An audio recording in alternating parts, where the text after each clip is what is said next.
let me tell you a story about a kid named Bruce. Okay, so last summer, I'm coaching at this youth basketball camp back in my hometown, and in the morning, it's kids going into first through fourth grade. And it's me and a few other coaches, and we decided to divvy up the teams based on grade level. And of course, I'm the coach who ends up getting the first graders on my team. Anyway, so, and of course, who's in first grade? Bruce, it goes without saying, right? So I got this kid named Bruce on my team, and he's probably I shouldn't say probably, he's definitely the biggest troublemaker at the camp. I mean, not only is he nonstop, yelling and complaining and just crying and even swearing. The kid's a kindergartner going into first grade. He's 6 years old, and he's out here swearing at a youth basketball camp. I'm like, what's going on here, right? So I'm thinking in my head, like, all right, I got to wait for the right time to discipline this kid. And then something bad happens, he missed a layup or somebody threw him a bad pass or something that you'd expect to happen 1,000 times out of a team of kindergartners going into first grade.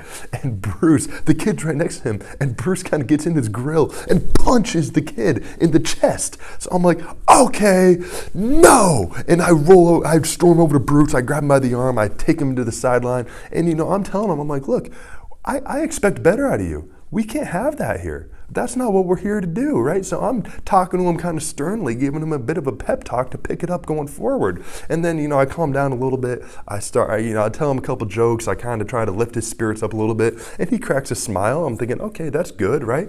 And anyway, so we get back to camp, and the next 10 or 15 minutes go great. And I'm thinking, wow, I might have steered him straight. This is awesome. Bruce is doing way better. Except then he puts up a prayer of a shot, misses it, goes off the front rim, bounces right back up to him, and he gets the ball back, and I'm like, all right, pass it out.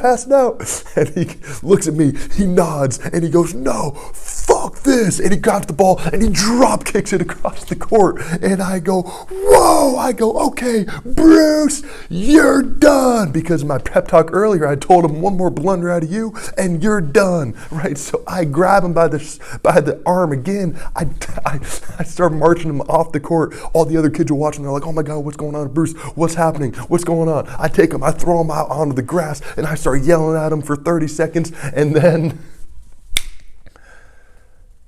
the video ends. And you're probably thinking, what video? What are you even talking about here? So I film myself telling that story in a Snapchat video and send it out to a ton of people, including my boys from back home, right? And anyways, it's kind of a side tangent. I do these random videos like that and send them out to a ton of people, mass Snapchat to like 50 people.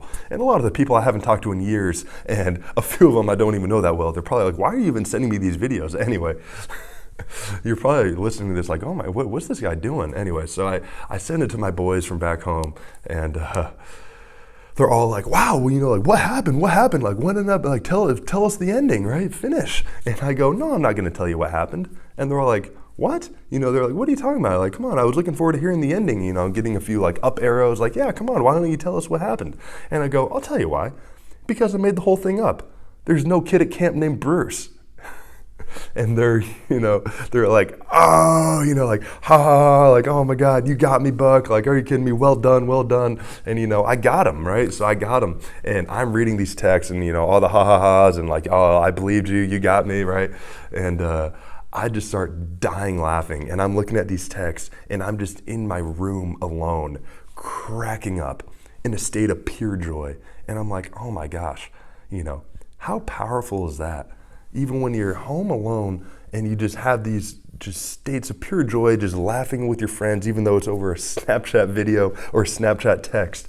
And I'm like, the rest of my day was just brightened from that, of just being alone and just finding a way to just crack up.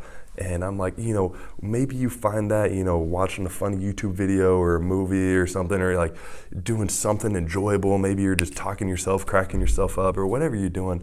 And I challenge you to do that. I challenge you next time you're alone, rather than getting twisted in a dark state of, endless spiraling dark thoughts, that'll happen every now and then. But look, try to brighten yourself up a little bit and smile, laugh. Maybe you tell a story about Bruce. Maybe you make something up like I did and tell it to some friends. And then, maybe you get them and, maybe you dupe them, right? And anyway, I just wanted to tell that story because it was so powerful, just getting just in a state of pure joy, just cracking up even though I'm alone at home, right? So anyway, I wanted to tell you that story. And of course, all my videos have a moral, a lesson, or a challenge for you to apply in your own life. So I want you to do something similar.